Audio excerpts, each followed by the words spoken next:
I'd been working on it for weeks. The surprise. I'd even been dropping little clues here and there, trying to get her to think I was swamped with work and too preoccupied to spend time with her. I figured she'd assume I'd forgotten our anniversary or just didn't care enough to make it special. That would only make the surprise more meaningful, right? Grabbing my keys off the counter, I checked my watch. I was home earlier than usual, just enough time to get everything ready before she got back from her yoga session. The house was silent, and honestly, I liked it that way. I'd gone all out, lit a few candles, set the table in the dining room, just like I had when we first moved in together.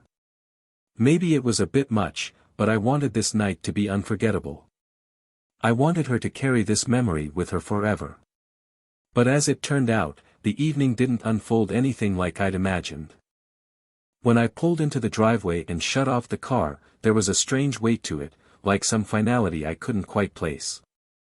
The house stood there, still and quiet, almost unnervingly so. The setting sun cast long, eerie shadows, and for some reason, the whole scene just felt off. I shook the feeling away, convincing myself I was overthinking things.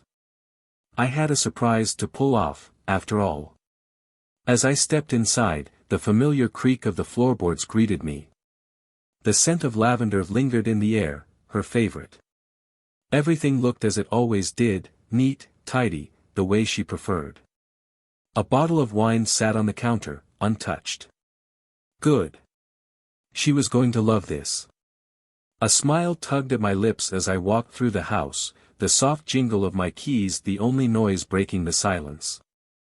I knew she'd be home any minute.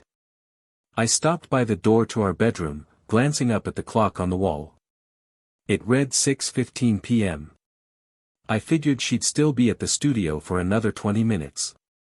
I was about to head into the kitchen when a sound stopped me in my tracks. At first, it was faint, so faint I almost thought I'd imagined it. But then it came again, clearer this time. A moan. A woman's moan. For a split second, I tried to convince myself I was hearing things. Maybe it was the neighbors, or the TV left on somewhere. But then another sound followed, a man's voice.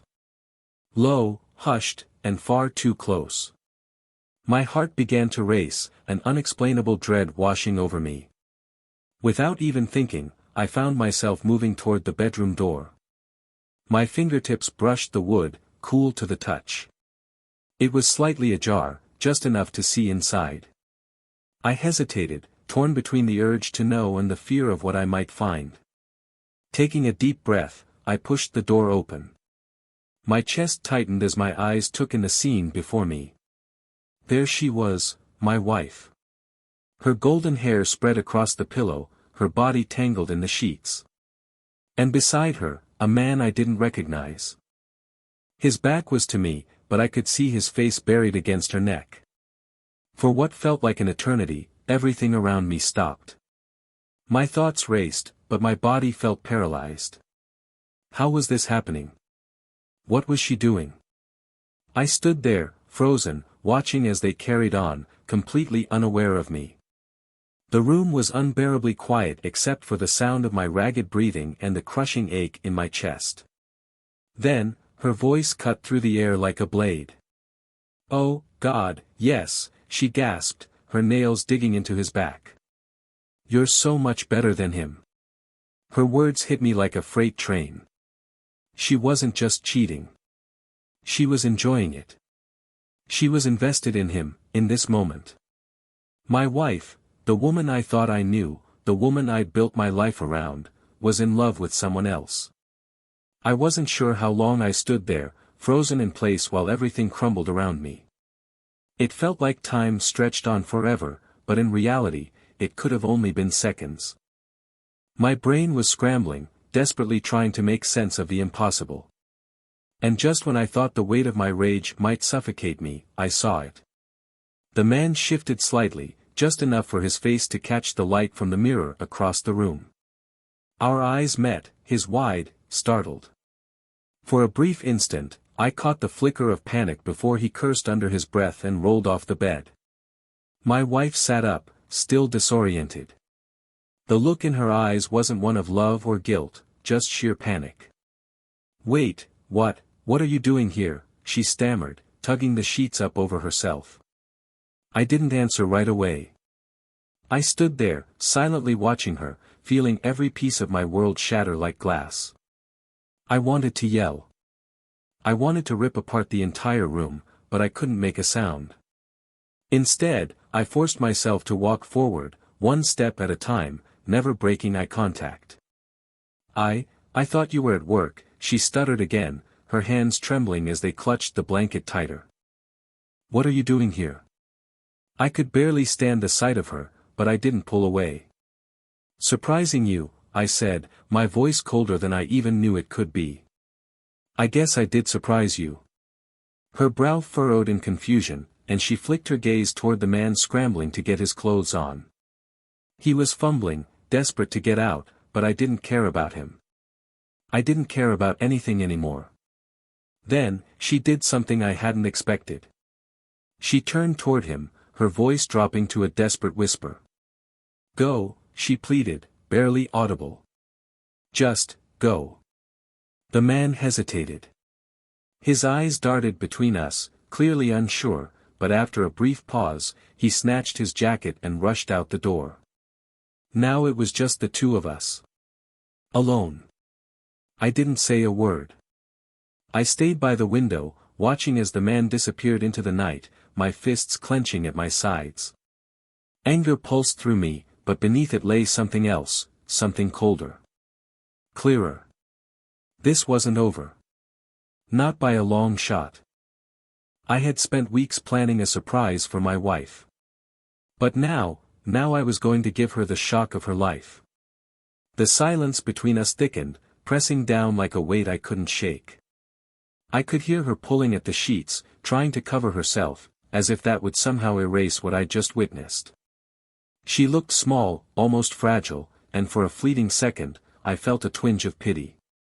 But it vanished as quickly as it came. Because then her eyes met mine. Once, those eyes felt like home to me. They used to be my anchor, the place I found comfort after long days.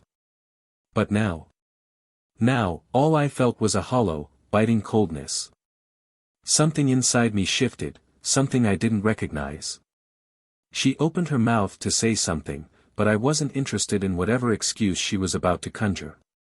No apology could fix this. No plea for forgiveness would make a difference. I doubted I'd ever believe her again, no matter what she said. I took a few steps closer, my hands stuffed in my pockets, keeping each movement deliberate and controlled. I had to stay calm. I had to think straight. The last thing I needed was to let this spiral out of control. That wasn't me, not usually. But this wasn't like anything I'd ever faced before. This was betrayal. Her betrayal. Who was that? I asked, and even I barely recognized the level, steady tone that left my mouth. My eyes never left her face, waiting to see how she'd squirm beneath the weight of my stare. She hesitated, chewing nervously at her bottom lip. It's not what you think," she blurted out, her voice sharp and shaky. "I swear, it's not. Not what I think." I cut her off, the edge in my voice slicing through the room like a knife. "You're naked. In my bed. With another man. What the hell am I supposed to think?" She recoiled as if the words physically struck her, and for the briefest moment, I wondered if she even realized how deeply she'd just wounded me. Did she have any idea how deeply this had shattered me? Or was she just scrambling to protect herself? Honestly, I didn't care. Not anymore. I turned away from her, taking slow steps toward the window, trying to untangle the mess in my head. I needed space. I needed to process the wreckage that had just blindsided me, to piece together what felt like a broken version of my life. For a brief second, it felt as if the world outside had paused with me. The house, the sky, everything was frozen in place, unnervingly quiet, as if the universe itself was holding its breath. Who was he? I asked again, this time with more weight behind my words. She hesitated, her eyes darting away as if looking anywhere but at me might soften the truth. I could see it in her face, the guilt, the shame she couldn't quite mask. "He's someone I met a few months ago," she finally admitted, barely loud enough for me to hear. I didn't mean for it to get like this." I turned around to face her, watching as her cheeks flushed and her smudged makeup streaked with tears. But pity? I didn't feel any of that. If anything, a quiet fury simmered just beneath the surface. She'd crossed a line, one there was no coming back from. "So, you've been sneaking around with him?" "For months."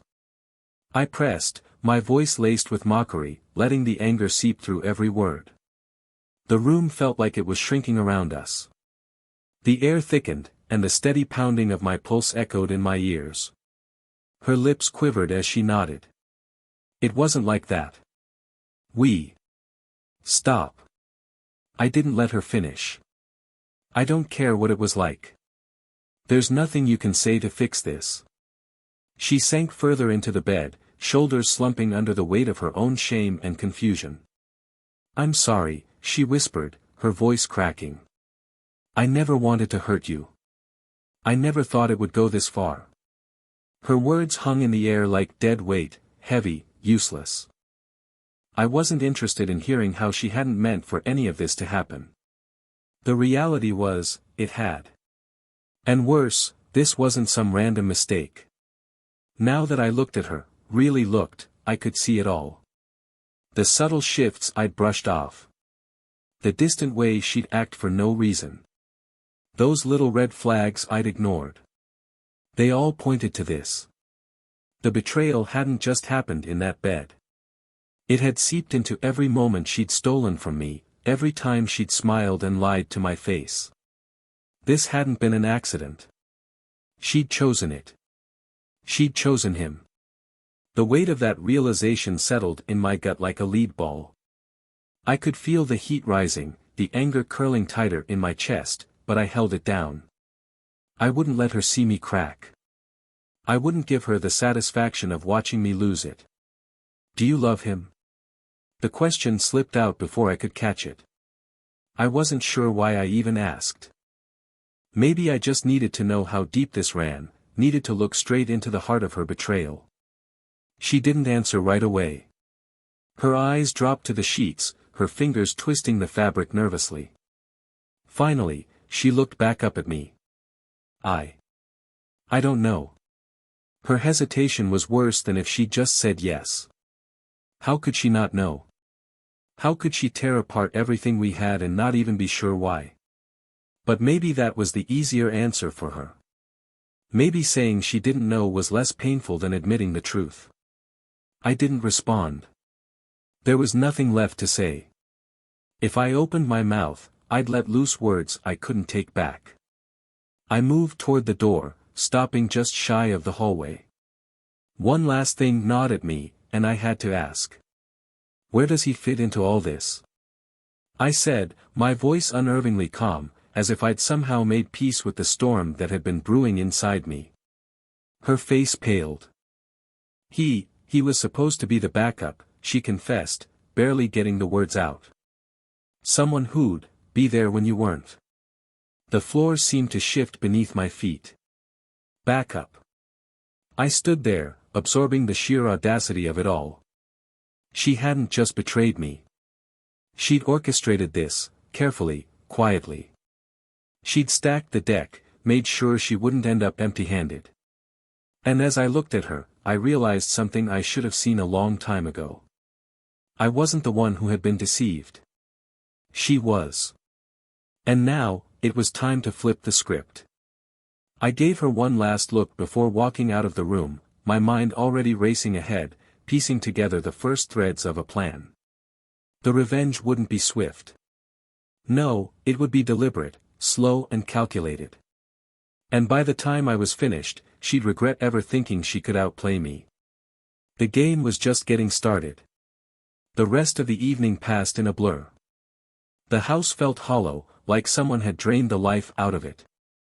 Everywhere I looked, it mocked me, the photos on the walls, the furniture we had chosen together, all the little decorations she insisted made the place feel like home. Now, they felt like relics of a life that no longer belonged to me. Everything familiar had twisted into something cold and distant. I needed to focus. I needed to take all this anger, this ache in my chest, and mold it into something sharp, something I could use. Revenge was starting to feel less like an option and more like a necessity. With every minute that passed, the idea sharpened in my mind, cold, clear, and razor-edged. She hadn't just betrayed me with her body. It was the lies, the manipulation, the sheer disregard for what we'd built. And that? That needed an answer. I headed to my office, sinking into the chair at my desk.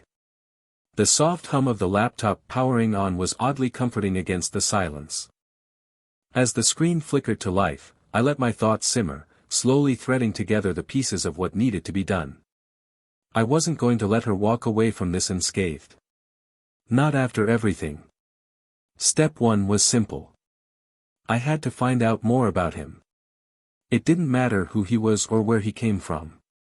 He was in the way, and I needed to know everything, every weakness, every detail. Whether he was some nobody or someone with more weight to his name, I didn't care. I just needed leverage. And if there was one thing I was good at, it was uncovering the things people thought they could bury. His name was Brian. I'd heard her whisper it more than once that afternoon, soft and intimate like he was some precious secret. A name that should have meant nothing to me. But now, it meant everything. I ran a quick search on my phone, sifting through social media accounts until I landed on the right one. There he was. Mid-30s, standing in front of some upscale restaurant, wearing a crisp suit and a smirk that made my blood boil. He had the look of someone who always thought he was getting away with something. The exact type of guy who'd think nothing of messing around with another man's wife. The details were sparse, but I didn't need much. I'd find more, piece by piece. I always did. I made a mental note to dig deeper later. Right now, I had something more immediate to deal with, her. I needed to figure out how I'd handle our next confrontation. But this time, I'd be the one in control. She'd feel the same weight I'd felt standing in that doorway, powerless and broken. I wasn't going to yell. I wasn't going to beg for answers. No, she was going to see just how far she'd underestimated me. I wandered into the kitchen, cleaning the dishes more out of habit than necessity. The repetitive motion gave me something to do, something to keep me grounded. As I scrubbed, I thought about the aftermath, the stories I'd heard. Men who'd let their emotions take over, who'd lashed out and done things in the heat of the moment that couldn't be undone. I wouldn't be one of those men. I wouldn't lose myself in the anger. This was a game now. And I intended to win. I could hear her moving around in the other room, probably rehearsing whatever apology she thought might fix this. But I wasn't ready to hear her voice. Not yet. She didn't deserve to speak until I was ready. When she finally walked into the kitchen, her eyes were puffy and red, cheeks stained with tears she hadn't bothered to wipe away. She looked fragile, like she was teetering on the edge of falling apart. I almost felt sorry for her. Almost. "Can we talk?" she asked, her voice small and cracking under the weight of her regret. I didn't look up. I kept rinsing the dishes, letting the water drown out the sound of her voice. "What's there to talk about?" I said, my tone as indifferent as I could manage. "I know I've messed up," she said softly, voice trembling. "I never wanted to hurt you. You have to believe that." But I didn't. Not anymore. I shook my head, shutting off the faucet as I set the dish down with a quiet clink. "No. I don't believe you." Her expression crumbled, but she stayed silent. She could feel the shift in the air, the weight of something darker settling between us. This wasn't just anger anymore. Whatever she had awakened in me was colder, something she couldn't charm her way out of. "I've been thinking," I said, my voice even and deliberate. About everything. About you. Her brow furrowed, unease flickering across her face. What do you mean? I finally turned to face her, leaning casually against the counter. My arms crossed over my chest, and I let the silence hang for a moment longer than necessary. I'm done, Anna, I said flatly. This marriage. It's over. Her eyes widened, panic flashing behind them. What are you talking about? We can work through this. We can. No, I cut her off. There's nothing left to fix. You made your choice. I watched her flinch at my words. And now, I'm making mine. But it's not going to go the way you expect. I saw it then, that raw fear surfacing as her hands trembled and tears began to spill again. She reached out, desperate to close the distance between us. Please, she whispered, her voice cracking. Don't do this. I love you. I made a mistake. I know I messed up, but I never wanted it to go this far. I took a step back, shaking my head as the corner of my mouth curled in something closer to disdain than sorrow. No, Anna. This wasn't just a mistake. A mistake is one night. This was planned. And that's the part you can't spin. I met her gaze, refusing to blink. You didn't slip. You made this choice, over and over again. 4 months, right? Her silence confirmed it, her eyes dropping to the floor as shame washed over her face. But I wasn't finished.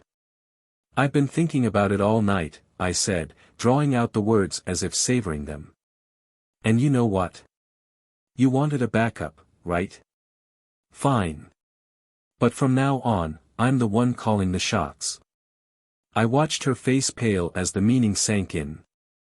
This wasn't just about confronting her anymore. She could see it now, this was the start of something else. A game. And I had no intention of losing. I'm going to tear down everything you thought you had, I said, letting the ice slip into my tone. And Brian? He's about to learn exactly who he's messing with. By the time I'm done, he'll regret ever laying a hand on you. Anna stepped back, her breath quickening. But it didn't matter. It was too late to stop the inevitable. The wheels were already in motion, and the outcome was set. I could see her still struggling to wrap her head around what was happening, but there was no room for second chances. The disbelief, the fear, it was all plain on her face. But I felt nothing for it. She had made her bed. Now she was going to lie in it.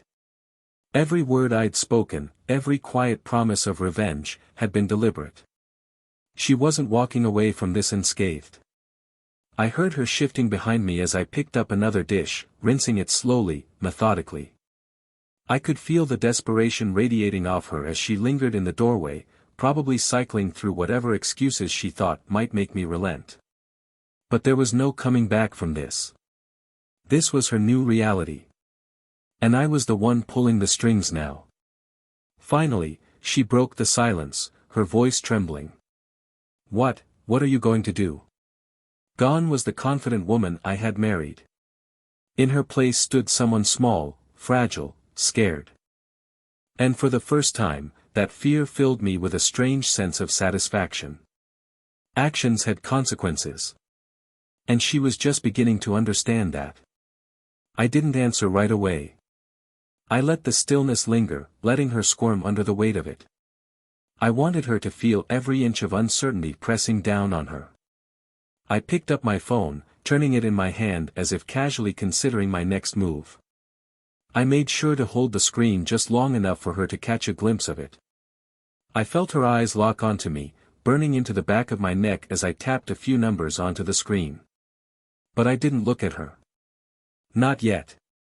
This wasn't just a confrontation. It was a game, and I was the one dealing the cards now. The phone rang 3 times before I heard the voice on the other end.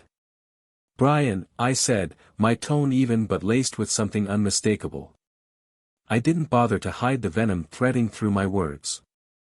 This was the man who had slithered into my home, wrapped himself around my wife, and thought he'd walk away unscathed. He was about to learn otherwise. "We need to talk." There was a pause, followed by a nervous laugh. "Who is this?" I could almost hear the gears grinding in his head, trying to place the voice. He had no clue yet, but he would. "Let's just say I'm a concerned husband," I replied, letting the malice drip through each word. "And I think you and I need to have a chat about boundaries." I felt her inch closer, eyes wide with panic as she realized what I was doing. She opened her mouth to say something, but I raised my hand without turning around. The message was clear: stay out of it. She hesitated, then stepped back. This was my stage now. "Listen," Brian's voice shifted, hardening. "I don't know who the hell you think you are, but you don't have any right to. Don't waste my time, Brian," I cut him off, voice low but firm. "I know about you and my wife. I know everything." Silence. The kind that stretches long enough to suffocate. I could almost hear his pulse pick up on the other end. This was the part where it all sank in. "Who the hell is this?" he asked again, sharper now, but there was an edge of fear this time. "You know exactly who I am," I said calmly, leaning back against the counter. "I'm the man whose marriage you've been chipping away at. And I'm the one who's going to make damn sure you regret every second of it." I could hear him curse under his breath, scrambling for control. But I wasn't done yet. "Here's how this is going to play out," I continued, letting the ice in my tone settle between us. "You're going to stop seeing her. You're going to end it tonight. And after that, you're going to stay as far away from her as possible. If you don't, I'll make sure the entire world knows exactly what kind of man you are. I'll drag every skeleton you've got right out into the daylight." I wasn't bluffing. Not even a little. I had already started digging. The threads were there, loose but waiting to be pulled. I'd found just enough, a trail of poor decisions, fleeting affairs, whispers of shady business deals. I didn't need much more. "I don't know what you think you're doing," Brian said, his bravado faltering. I could hear the crack in his voice. "But you've got nothing on me. You can't." "Wrong," I cut him off. My words hit like frost. "I know about the job you lost last spring. The side flings you thought no one noticed. And those backdoor deals you've been sliding under the table. Don't insult me by pretending you're clean." I let the silence hang, long enough for him to squirm. "I've done my homework, Brian. I know exactly who you are. And believe me, if I want to, I can tear your life apart piece by piece."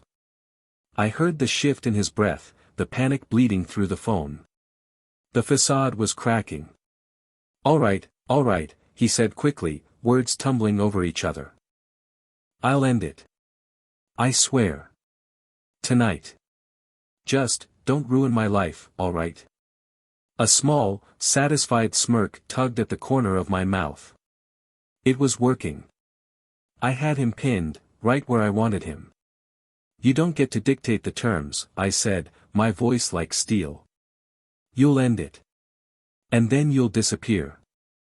Or I'll make sure this follows you for the rest of your miserable existence." Another beat of silence. I could feel the weight pressing down on him, the sheer inevitability of it sinking in. "Fine," he said at last, his voice hollow with defeat. "It's over. I get it. Good." I ended the call with a deliberate click, the finality of it hanging in the air like a closing door. I turned around slowly, locking eyes with Anna.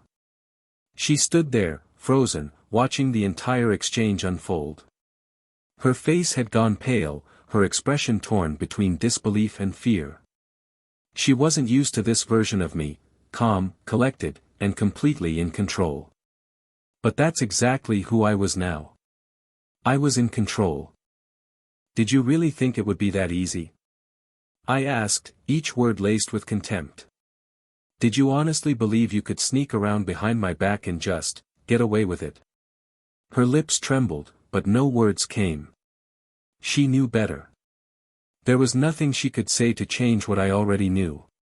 She could see it in my eyes. This wasn't about reconciliation or closure. This was about power. And for the first time, I held every ounce of it. "Brian's out of the picture," I said slowly, watching for any flicker of hope in her expression. "But you're still here. And you're going to regret every single thing you've done. Trust me. You'll see."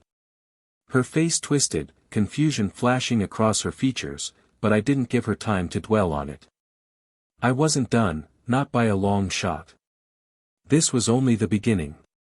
The game was far from over.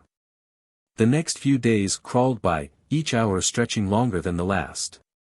Time felt different, warped, bent in ways I hadn't experienced before. Every moment shared under the same roof with Anna was thick with awkward, stifling silence. She wanted to fix things.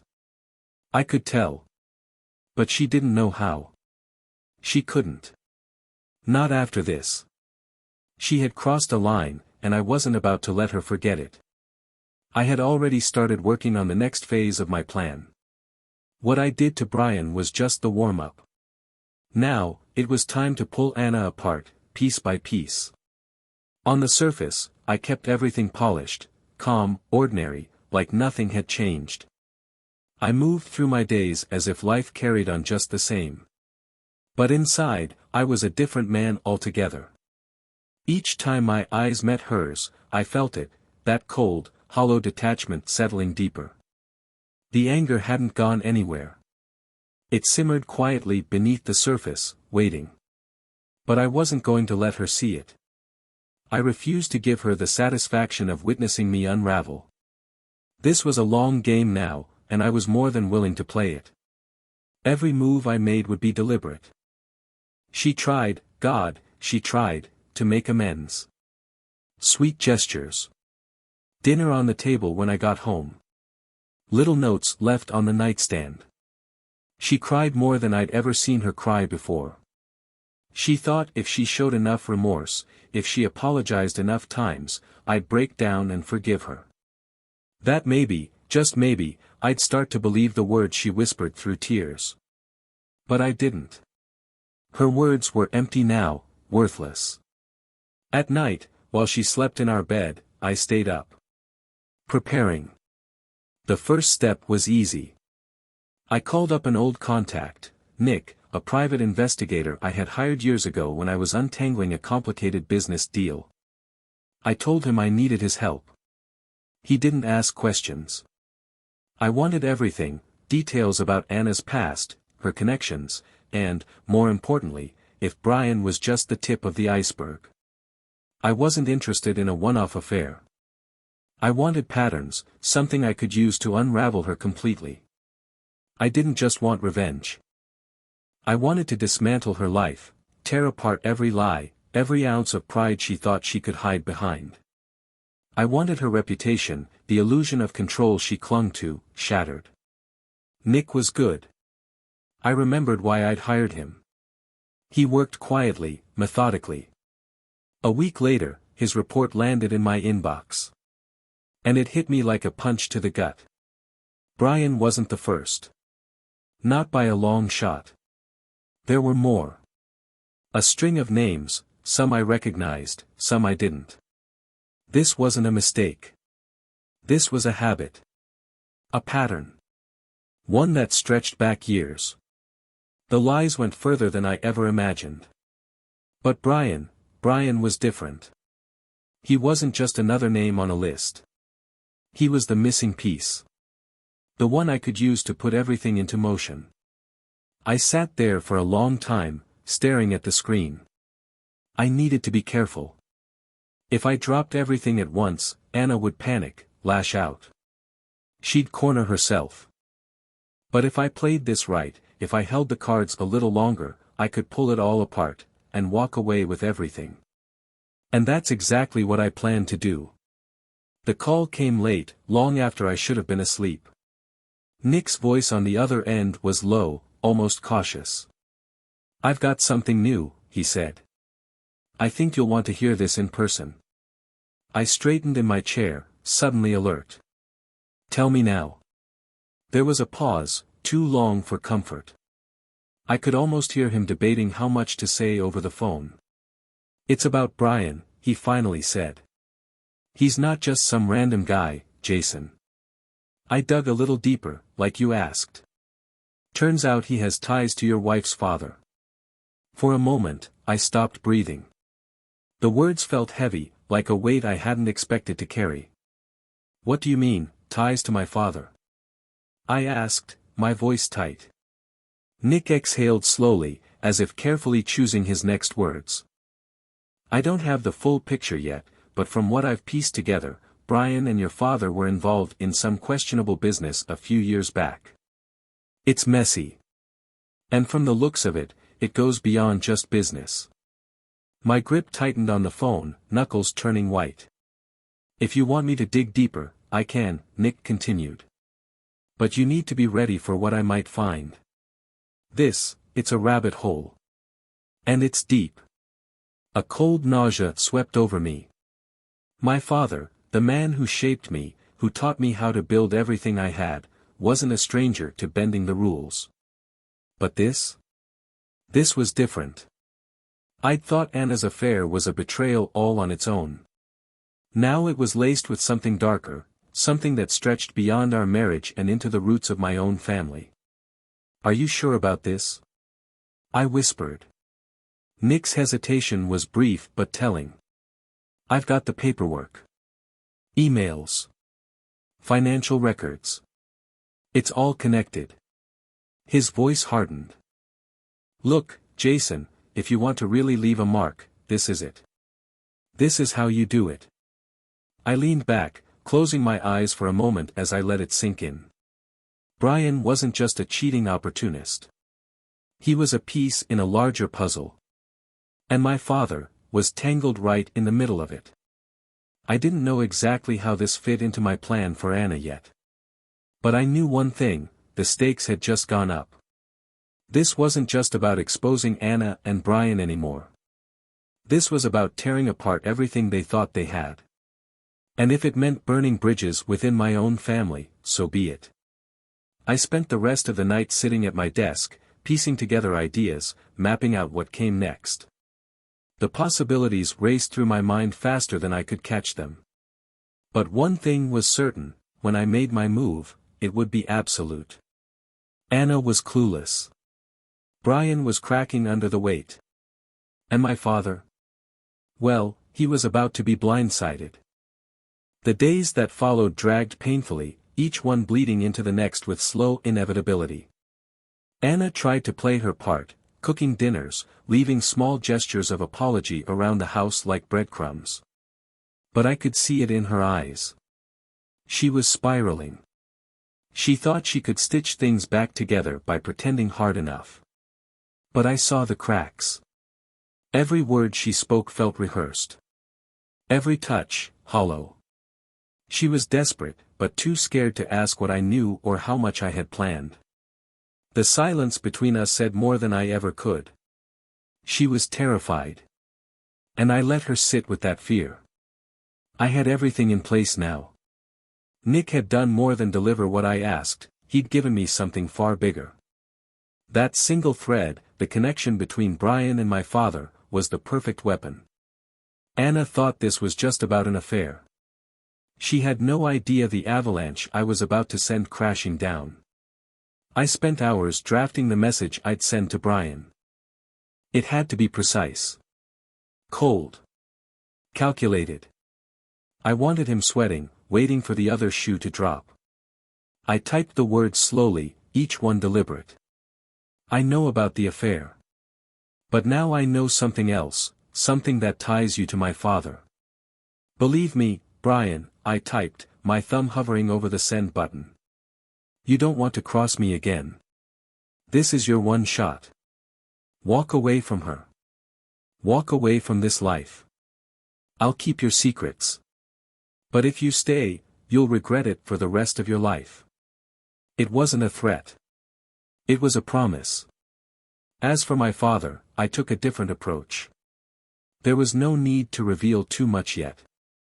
He didn't know I'd started digging, and I intended to keep it that way for just a little longer. I kept the message brief. We need to talk. I found something I wasn't expecting. Meet me at 9 p.m. You'll want to hear this. No explanations. He'd understand. My father and I had always operated with unspoken rules. We didn't waste words. He knew if I was calling for a face-to-face, it wasn't casual. It was enough to put him on edge.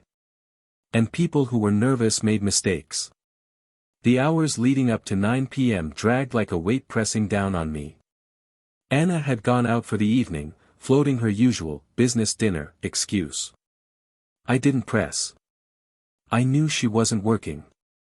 She was probably meeting a friend to complain, to paint me as the distant husband she'd wronged but still wanted to save. Let her. She thought I was weak. She thought I'd cave. She was wrong. At exactly 8:50, I heard the low rumble of my father's car rolling up the driveway.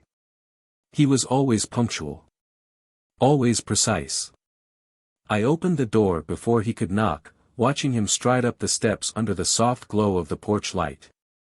His suit was immaculate, every thread tailored to perfection. Silver hair combed back without a single strand out of place. "Son," he greeted gruffly, stepping inside without waiting for an invitation. "You've been distant. What's this all about?" I let him talk. Let him believe, for one more moment, that he was still in charge. But inside, I was already calculating. He was the one who built this empire. The one who taught me how to navigate the game, how to manipulate people and bend situations to my will. But now the pieces had shifted. The roles had reversed. "Sit down, Dad," I said firmly. His eyes flicked to mine, searching for some clue, but I gave him nothing. After a brief hesitation, he lowered himself into the armchair across from me. "This isn't like you," he said, suspicion lacing his voice. "What's going on?" I let the silence settle, watching him closely. Seconds ticked by, heavy and deliberate. He shifted in his seat, his confidence thinning under the weight of the quiet. Finally, I leaned forward. "I found something," I said, each word slow and intentional. "Something about you. Something that connects you to Brian." His expression hardened instantly. But beneath it, I caught the flicker of panic. "What are you talking about?" His voice cracked, barely, but enough. That crack. That was victory. "I know about the dealings," I continued, keeping my tone measured. "The money. The emails. The backdoor transactions." His face drained of color.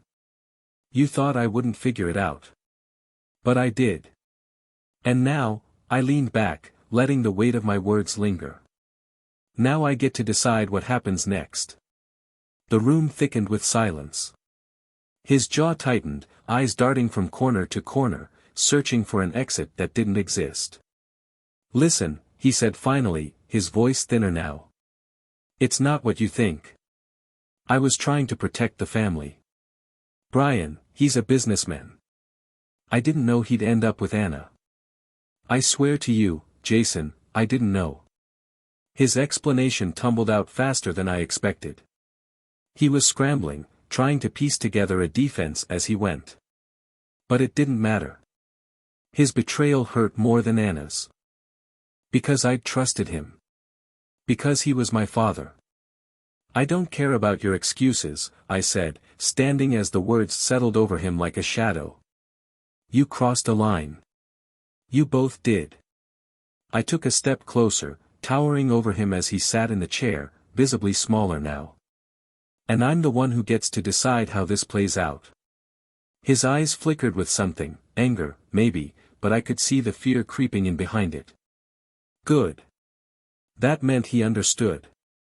My father's eyes locked onto mine, wide with disbelief, the eyes of a man who had spent his life believing he was untouchable. Now, for the first time, he was confronting the price of his arrogance. I'll make sure everyone knows, I said, letting each word hang heavy in the silence. Everyone. I took a step closer, my voice lowering. And don't think for a second I won't drag you down with her. He opened his mouth, the protest forming, but I raised a hand and cut him off before the words could land. Don't, I said firmly. I've already made my decision. His shoulders sank, the weight of his defeat pressing down on him. The empire he'd built, the image he'd carefully curated over decades, it was unraveling right in front of him. And the worst part? He knew he had no one to blame but himself. I watched as he stood, head bowed slightly, and walked toward the door. His steps were slower, heavier than I'd ever seen before. By the time the front door clicked shut behind him, I was left alone in the quiet, the gravity of everything sinking in. The first move had been made. There was no stopping it now. After days of careful, deliberate planning, revenge was finally within reach. Every puzzle piece had slipped into place perfectly, but one final move remained. A move that wouldn't just expose Anna and Brian, it would crush the false reality they'd built brick by brick. I spent the morning going over every detail. The investigator's thorough report sat open on my desk, the web of lies meticulously documented, emails, financial records, surveillance photos. There were no loose ends. Anna's betrayal, Brian's involvement, and my father's deceit were all there in black and white. But exposing them wasn't enough. I wanted to orchestrate something unforgettable, an event so damning, so absolute, that escape would be impossible. That's why I invited all three of them to a meeting. The email invitations were vague, worded just right, enough to spark curiosity but not enough to raise alarm. I framed it as a company event, something formal with an important announcement about the future. I knew that would draw them in. Anna, Brian, and my father. They'd all show up. By 6 p.m., the stage was set. The venue was a sleek private event space downtown, nothing flashy, just polished enough to appear legitimate. I had arranged for light catering, hors d'oeuvres, and a projector setup. It needed to feel official, to give them no reason to question what was coming until it was too late. As the guests filtered in, I kept my distance, standing at the back of the room near the entrance. I glanced at the clock. Right on time. Anna was the first to arrive. She stepped inside, her heels clicking softly against the polished floor. Her eyes scanned the room, landing on me. The color drained from her face. "Why am I here?" she asked, her voice quiet, brittle. I met her gaze, unblinking. "You'll find out soon enough." She didn't move, lingering near the door as if contemplating whether to leave. Minutes later, Brian strolled in, all smug confidence, his usual arrogance on full display. His eyes flicked to Anna, lingering just a moment too long, as if to remind her he was there. Then he noticed me. His smirk faded. My father arrived last. He hesitated at the door, eyes scanning the space as though expecting an ambush. The unease in his expression was impossible to miss. He wasn't the same man I'd faced in the living room a few nights ago. He was quieter now. His usual imposing presence dulled by the weight of what he feared was coming. I stepped forward, letting the door close behind him. "Thank you all for coming," I said, my voice carrying through the room. "I know you're curious why you're here tonight." Anna shifted uncomfortably. Brian crossed his arms. My father kept his gaze locked on me, unreadable. I let the silence thicken. "Consider this," I continued, "a lesson in consequences." I lifted the remote from my pocket and clicked. The projector hummed softly to life, casting a bright glow across the screen. The first slide appeared, dozens of emails between Brian and my father. Some coded, others painfully blunt. Their business dealings laid bare. I heard Anna's quiet gasp. Brian's jaw tightened. But it was my father's reaction I focused on. His face remained still, but his hands gripped the sides of the chair so tightly his knuckles turned white. Calmly, I walked them through it, line by line. I didn't rush. I wanted them to feel every second of it. The backdoor transactions, the shady deals, the lies that had kept it hidden for so long. This, I said, gesturing to the screen, is the foundation you thought you could build behind my back. Brian shifted in his seat, his eyes darting to Anna for some unspoken reassurance. There was none. And now, I continued, locking eyes with my father, it's the thing that's going to bring all of you down. You thought you could bury this, I said, eyes fixed on my father. But your greed always catches up with you. And now, everyone in this room knows the truth. His mouth opened, ready to defend himself, but I lifted my hand, cutting him off. I'm not finished, I said, voice sharp and cold. I clicked the remote again. The next slide filled the screen, photo after photo of Anna and Brian, caught in intimate moments they thought were hidden away. Each click of the slideshow revealed more. I didn't look away from Anna as the pictures played on. Her face paled, then twisted in horror, tears welling as the weight of the evidence hit her like a freight train. Anna, I said, my voice unwavering, this isn't just betrayal. You didn't just cheat on me. You shattered our marriage. You broke the vows we built our lives around. And for what? Her eyes met mine, desperate, broken. She tried to speak, but the words wouldn't come. I turned to Brian. And you, I said, letting the anger seep through, aren't just a homewrecker. You're a con artist. The worst kind of man, one who preys on weakness and calls it charm. The room snapped into chaos. Anna tried to choke out an apology, her voice shaking through the tears streaming down her face. Brian blustered, his hands raised in denial, even as the evidence stared him down from the projector. My father sat frozen, his face drained of color, the weight of it sinking into him like lead. But I wasn't done. I held up the remote once more. Before anyone starts explaining, I said, let me show you something else. I clicked. The screen flickered, shifting to a video, grainy but clear. A hidden camera I had planted in Brian's office. His voice rang out, loud and arrogant. She's just a pawn, Brian said to someone off-screen. I used her. Took what I wanted. And when I'm done, she'll be nothing. Anna's sobs filled the silence, louder than the audio itself. She stared at him, her face contorted with shock and betrayal. You used me, she whispered, her voice trembling as she took a step back from him. Brian didn't answer. He didn't need to. The truth was already there, echoing in the room, leaving nothing but devastation behind. My father shifted in his seat, pushing himself upright, trying to salvage what was left. I cut him down with a glance. You've all lied. You've cheated. And you've destroyed every good thing you had, I said, my voice steady, unwavering.